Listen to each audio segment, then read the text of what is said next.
Welcome to Kids at Play. I am Robin Raskin. I'll do my brief commercial.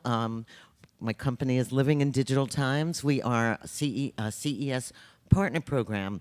About 6 years ago, after a lifetime in journalism, it occurred to me that people needed to see products as solutions to problems, and that people needed to see young ideas and great ideas, and that people mostly needed to see what the future generations were going to be using technology for and what their lives were going to be like. So we started Kids at Play this afternoon in this room. We will do Mommy Tech, which is a terrible moniker for the home. I apologize.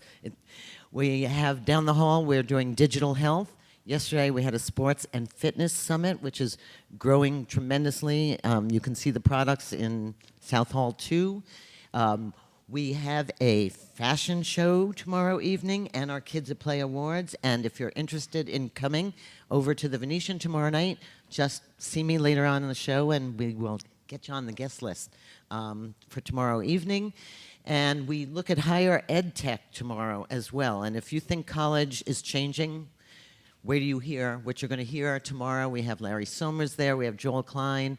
So we've got quite a lineup of wonderful people who really have poured their heart and soul and passion into using technology, not just for its own sake, which there is no shortage of here, but to solve real problems. And with that, I think we're going to have a really great time today. You're going to hear, to me, 3 great trends over and over. A, about mobile kids and their tablets. B, about the content that is just mind-bogglingly great. Like, can you imagine if Galileo or Da Vinci had had a tablet that wasn't stone? The third thing is the maker creative movement, where we're seeing kids really take ownership of building their technology as well as using it. But I am going to leave you with definitely the best MC in the world, one of the great journalists about children's technology, the editor-in-chief of Children's Technology Review, author at the New York Times, at Mashable. He has seen, how many products do you look out a year, Warren? Like, too many. Yeah. There's kind of nothing Warren Buckleitner has not seen, and that has helped him develop a really keen eye for what's working. So stick with us.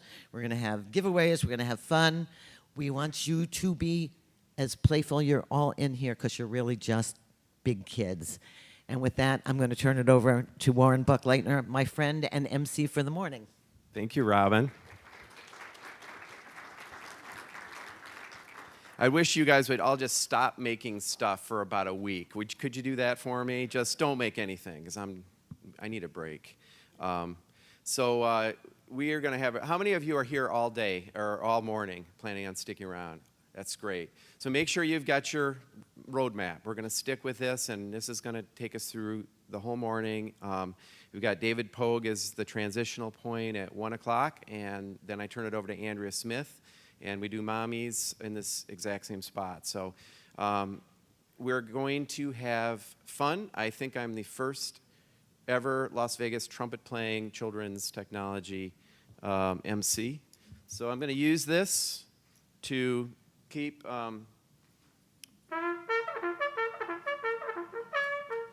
you awake. Anyone who talks too long, I might play a tune. We got a new setup this year, much more casual. Darren said it looks like the back of a van. So that'll be great. Carrie is over here, who has been working so hard on all the logistics. Carrie's right here. And all the speakers, microphones are over there. We've got a great little sandbox.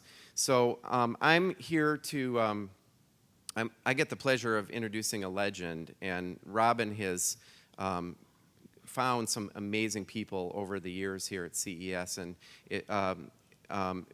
before I introduce Nolan Bushnell, I want to just acknowledge Robin's contribution to the kids space at CES. Robin has known CES, this show, very well, and has always put kids at the forefront. So I wouldn't be here if she didn't champion the cause. And it's an opportunity to bring a lot of the thinking, the current thinking about children and technology, and they are the most important resource, and we all know that, but actually try to figure it all out in the context of all of this innovation in terms of technology. So that's what we're going to have right here this morning. So Nolan Bushnell, who's been he started exploiting children early on by the name of Steve Jobs and Steve Wozniak when they were very young, and he's going to share with us he's continually reinventing himself, and we're going to hear about Brainrush today, and I'm very excited to hear about it. Nolan, are you ready? All right, come on up. And you don't look like Leonardo DiCaprio, but there's a rumor that there'll be a movie about Nolan played by Leonardo DiCaprio. That's kind of cool. It will be fun. It will be fun. Yeah, So are you synced up and wired up and ready to go? I am, but I've got to do an Alt-Tab. Does that bring me in? Does it bother you to be called the father of digital kids? That's kind of a big load. I've got 8 kids, and they're all digital. So that's well, real. I mean, they're digitally compliant anyway. Now, they're supposed to do Alt-Tab. We'll never figure Oh, there this we out. go. Done. It did work. All set? I'm ready. All right. I give you Nolan Bushnell. Enjoy. Thanks.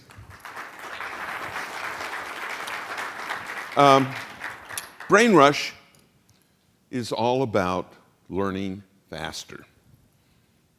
And when we started this, we thought, gee, if we could get 20 or 30 or 50% faster, it'd be cool. What about 10 times faster? And all of a sudden, we've got results that are truly astounding. And I'm happy about that. This is a little bit of some of the stuff. People ask me, why education? What do you know about education, Bushnell? You're a game guy. You're a restaurant guy. And I've always thought that I'm really about being a scientist.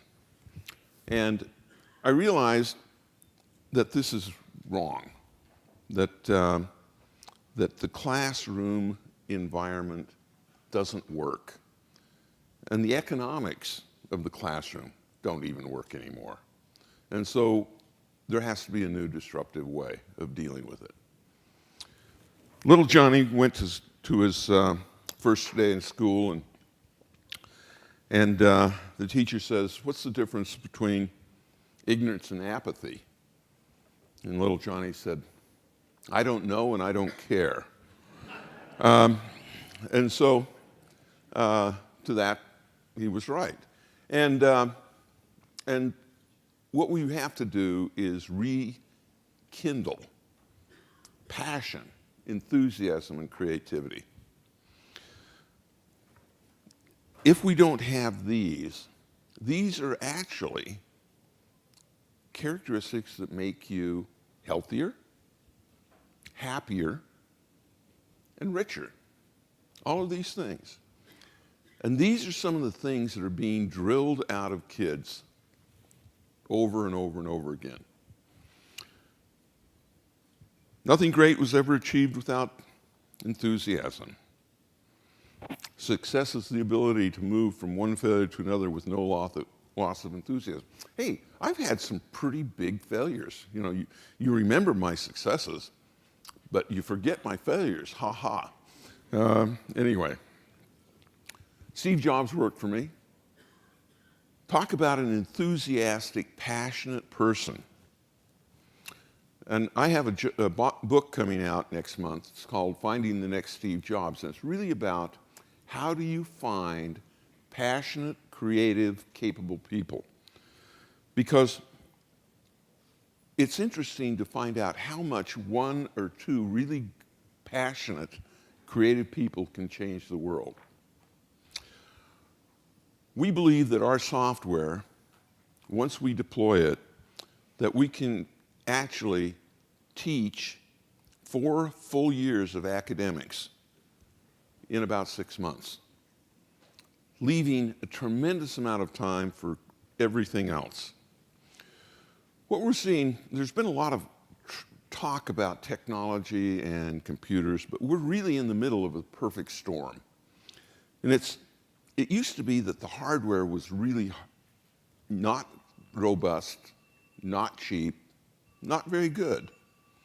And the brain science is uncovering some amazing things, all of which are really doing some wonderful things. And don't forget big data analytics. We can be precise in a way that was not possible before. Remember, if you can't put a number on something, you really don't understand it. When a teacher says, I'm teaching my kids better, how much better? And until you can say, I'm and actually to a few decimal points, or you don't really have what you're doing properly characterized. In order to make something better, you have to get the innovation cycle going. And what it is, you try something, you test it, you modify it, and you test it again, and you move it. And the faster you can tighten this circle, the better you can make any product, any company, any process. Today, schools are teaching in the wrong way, and they're teaching the wrong things. It's pretty damning. But in order to be truly capable, don't focus on what's wrong, focus on what is the right way. Students today are different. This is how they meet for coffee. This is how they get together for dinner. This is having fun at a museum, fun at the beach, fun at the game. I don't know if you've noticed, but these are digital kids. And in order to really be successful in engaging them, we have to engage in their way. I have a daughter who graduated cum laude from Berkeley. That was a little brag, haha. And in high school, I can remember going into a room and saying, and she had about 4 threads of IMs going. She had the TV on with the sound turned down. She had a couple of other things going on. And I said, what are you doing? And she said, well, I'm doing homework. And I said, maybe you could do better if you kind of focused on some of these things. She says, Dad, I'm getting straight A's. If I quit getting straight A's, then I'll listen to you. My kids, my household, it's a lot like wrangling cats. There is no one who is a follower. All of my kids are leaders. And that actually doesn't work very well. Anyway. Learning should be active, personal, and mastery-based. And once we decide that that is the objective, you can do a lot of things. That means lectures, heavy response. If you have extreme time pressure, it hyper-focuses the student. A lecture has no hyper-focus. In fact, it's really not a good delivery system. What I'm doing right now is really a stupid way to teach you guys. But it's all that we're doing. So in a few years, I will just force you into using my software. Fast is perceived as fun. And that's something that's kind of surprising. There's a guy called Mikhail Csikszentmihalyi who does a great TED Talk, and it's all about flow. And it turns out that sitting still and being quiet is so wrong that I believe that we're actually damaging kids every time we try to do that. Thalamic engagement. Now, what is it? Thalamic engagement is this red thing sitting at the top of the brainstem. And it turns out if you put a kid in an fMRI or anybody, you will find that nothing lights up when they're watching a movie, reading, listening to a lecture. Nothing.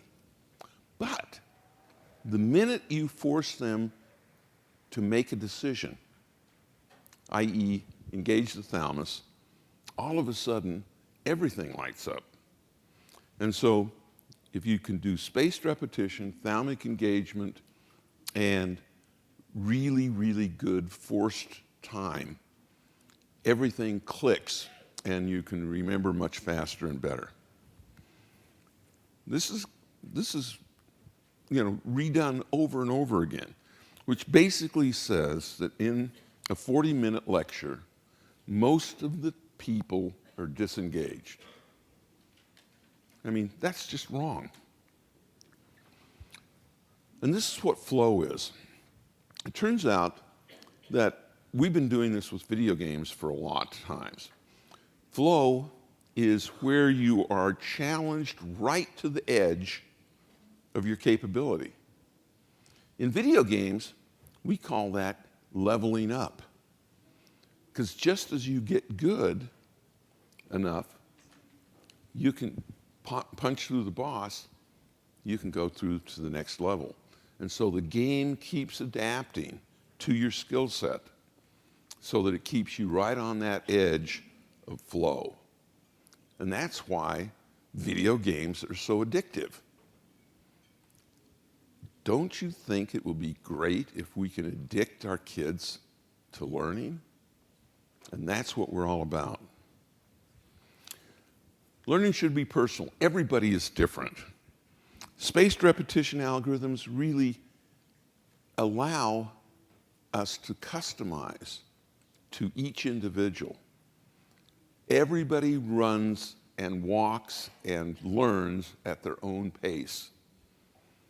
If you don't do it that way, half the class is bored and the other half are lost. And do we really care that it takes one kid 3 more days per year to learn than somebody else? And it changes with time. I always like this quote. This is a good Albert Einstein, and it's really, really true.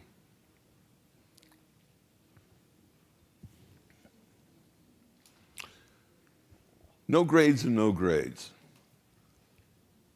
It turns out that it's not pass or fail, it's pass and understand in order to move forward. You have a different attitude.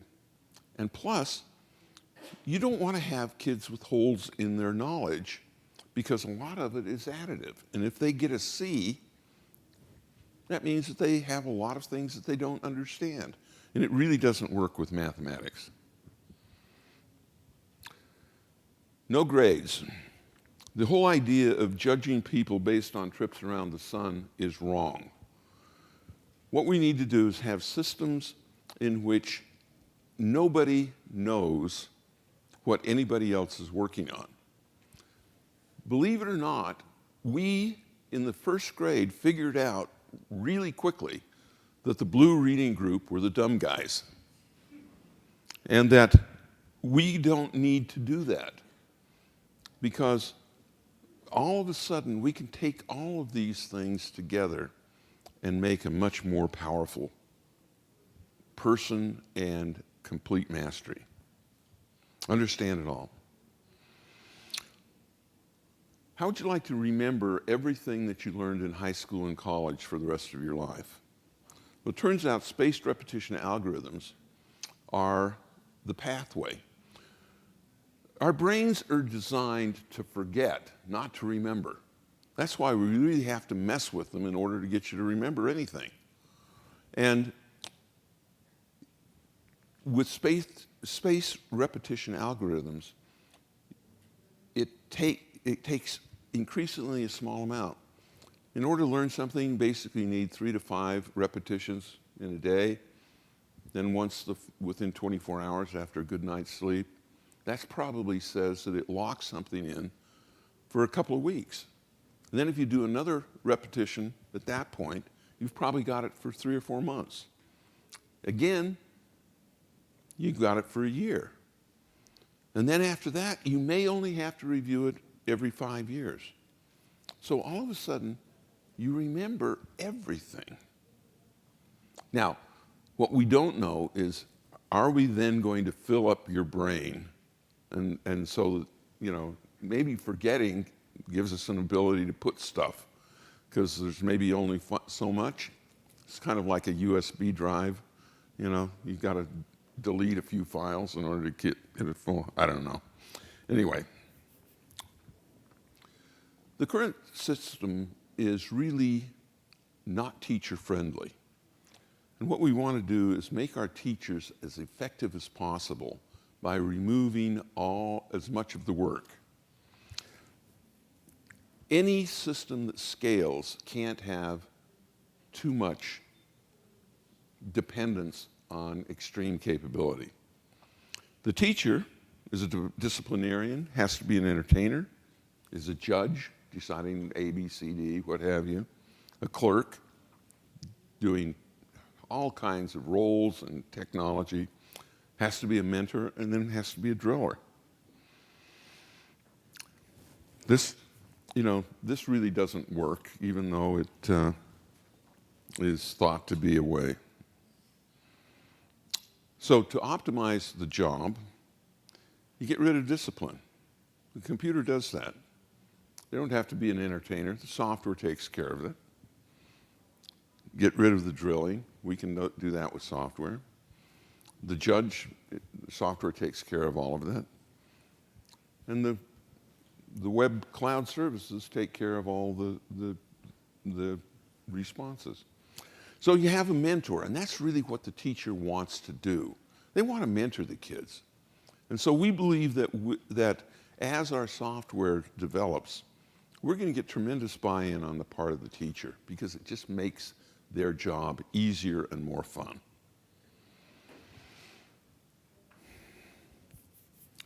Bloom's cognitive domain is really pretty good. And we believe that software probably can take us very easily up to the apply level. The mentorship of the teachers can then focus on the top level, and that's where all the jobs in the future are going to be created. They need to be able to create and analyze all the data that they know. What we really want to do is learn creativity and creative skills. This doesn't work. And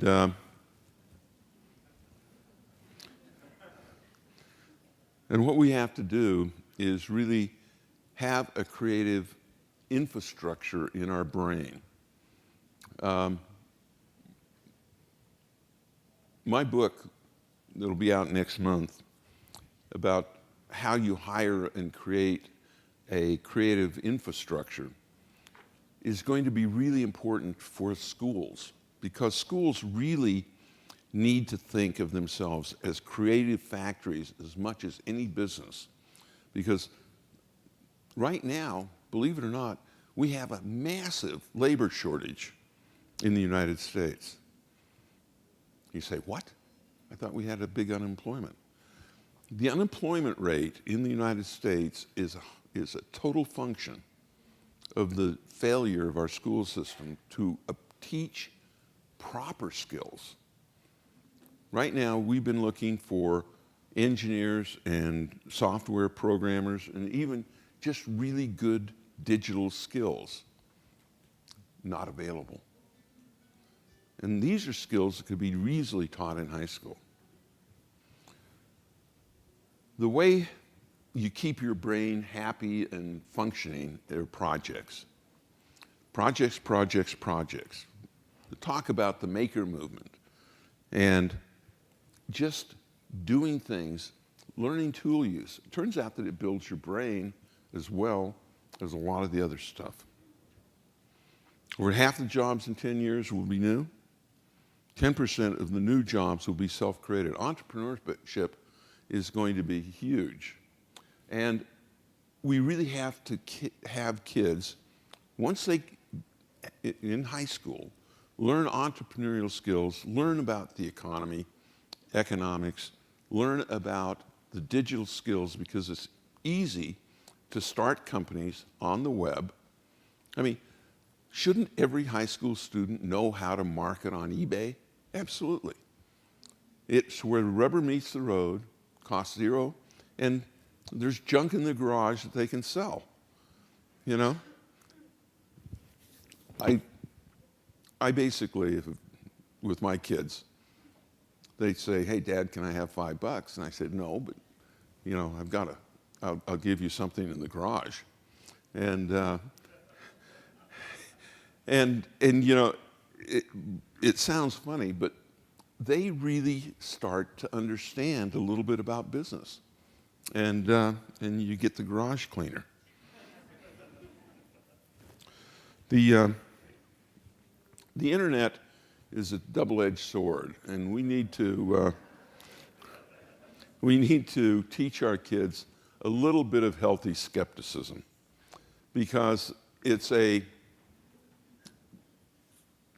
to be fascinating to you to learn that not everything on the internet is true. And I have, you know, somewhere around 10, they believe that everything is true. If they still believe everything is true by 12, we've got a problem.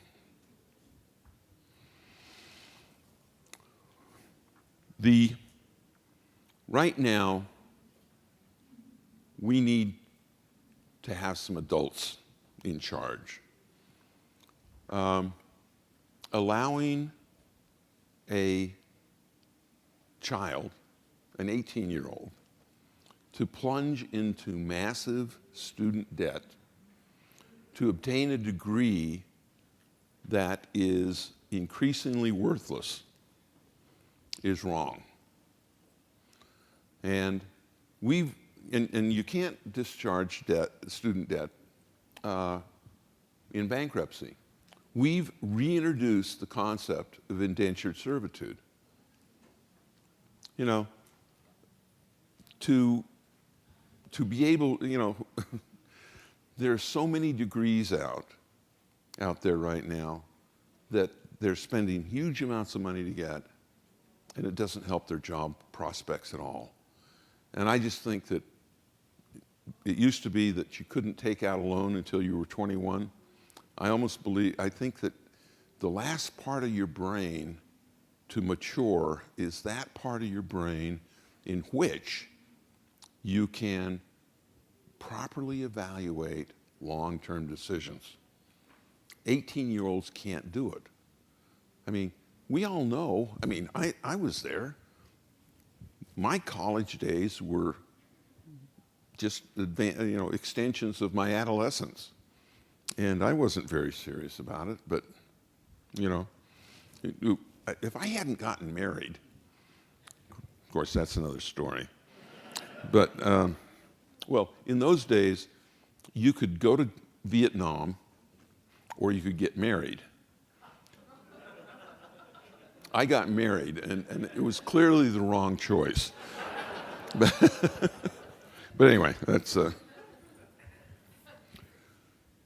Also, understand that the internet changes another thing.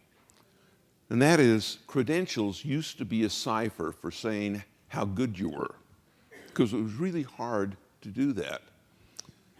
Today, I never even care, let alone question anybody about whether they went to college or not. It doesn't matter. Because there are really incompetent people with college graduates and PhDs and everything else. And did you know that the person who designed the 2600, probably one of the most successful video game consoles, was a high school dropout? If I'd have required my engineers to have a college degree, the 2600 probably wouldn't have existed. Well, it had been different anyway. It wouldn't have been nearly as clever. Merit is going to be the key. And so going for a credential doesn't make nearly as much sense as just learning something really well. There are all kinds of things that we can do to make schools better. This is a Japanese bus that you can go places. I mean, what a great way to get to school. And then we have this way too, which is this is not quite the same thing. Now for a commercial announcement. We at Brainrush are building software to lead this revolution. It's free. I mean, it's tools that you can adapt, any teacher can adapt to their lessons. And through the spaced repetition algorithms and the science behind our engine, they can teach 10 times faster, whatever they want to teach. And as I said, it's fun. And the enthusiasm and creativity and all those other things come as a result of this speed and ease of mastery. The drudgery is sort of taken out. And keeping fun alive is not a problem if you're learning. Learning can be fun if we make it fun. Everyone can use it. Everyone can improve it. Think of it as Wikipedia meets Zynga. And it's free. You say, free? How in the world can you make money? If I told you, I'd have to kill you. But trust me, the people generally don't have to worry about me making money. I'll be able to do it. But I'd like to announce Brainrush Labs. First that anybody has heard about it. It's a nonprofit, and it's going to sit alongside Brainrush Corporation. And what we're going to do is exploit something that our software yields. We can measure how fast a student learns within a few seconds. And so, then the question be, since we can measure it, what are the conditions precedent?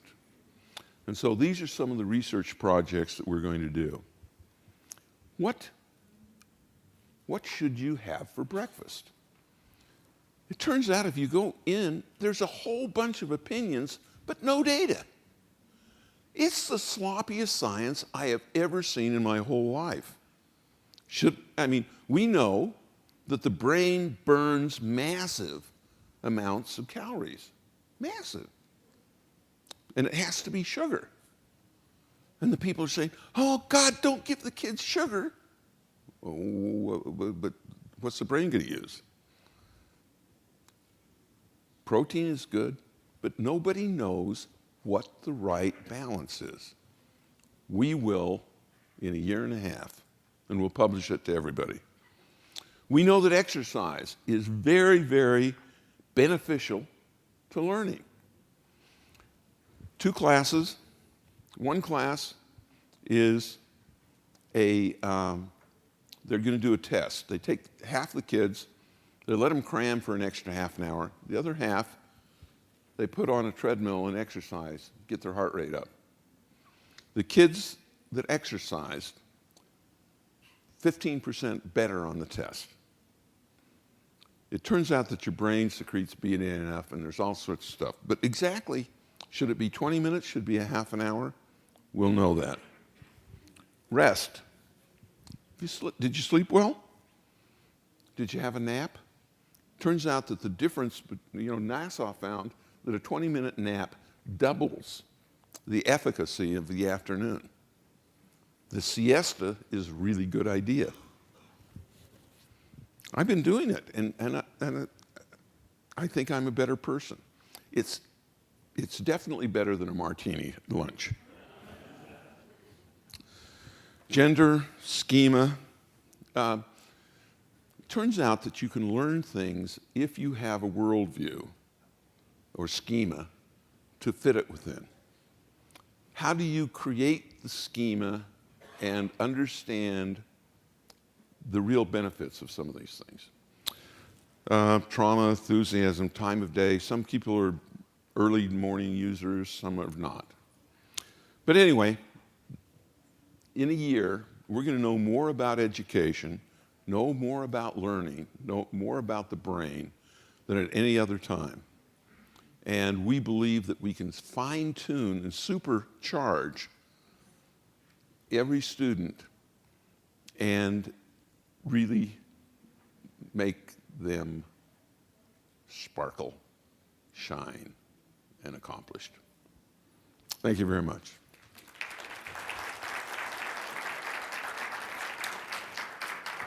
Got about 10 minutes for some question and answers.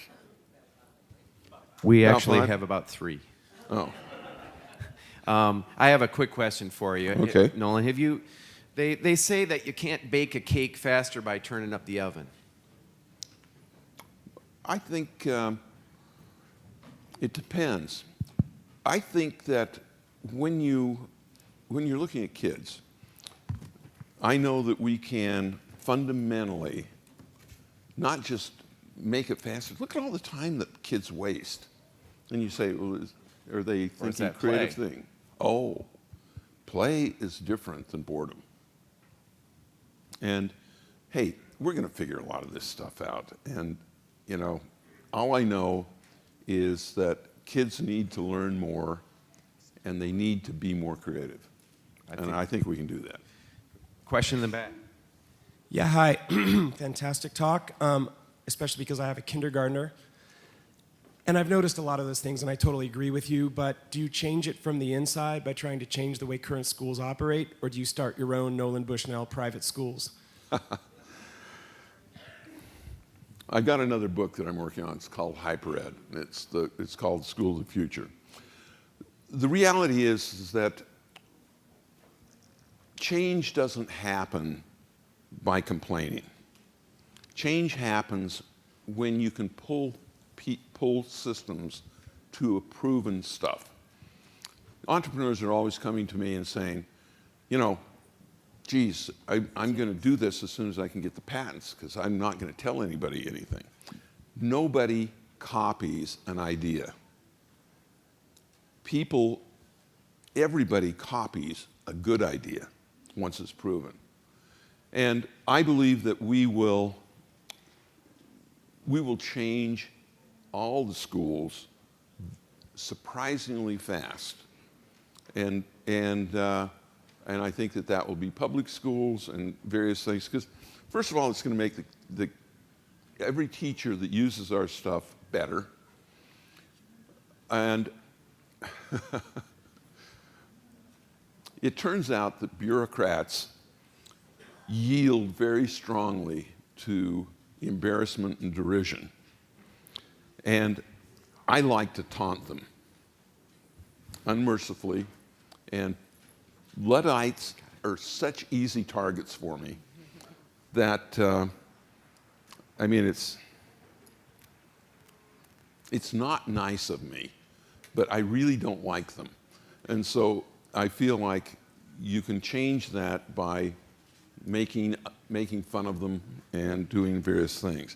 And that just speeds change because the Luddites know that they're fear of the future. And and it'll happen. I believe we're looking at the opposite of a Luddite right here, ladies and gentlemen. Darren, you have yes, one more question? Quick question. Do you see these new technologies as something that could diminish economic disparities, or are the poor school districts going to sort of be left out? That's actually how I started. I really felt, if you go to a typical educational summit of that, there's an awful lot of blame placed on conditions precedent. I mean, bad parenting, bad, childhoods. We right now have a permanent underclass. We can fix that. It turns out that doing different things and having good life experiences early on increases your IQ. At the same time, it's highly probable that if you've lived in a one-bedroom house with the TV on all the time, and from the time you were born, you're propped in front of the TV set, you probably have a 15-point drop in your natural IQ by the time you hit school. I believe we can fix all that very quickly, very cheaply, and I believe that we can essentially make the underclass as capable and financially centered as the rest. Remember, when kids start out and they think that they're stupid, they turn out to be, unmotivated. I believe that we can change all that very quickly by just doing some of these other systems. And then the economic disparity goes away because everybody wants to succeed. And I think we can provide those tools.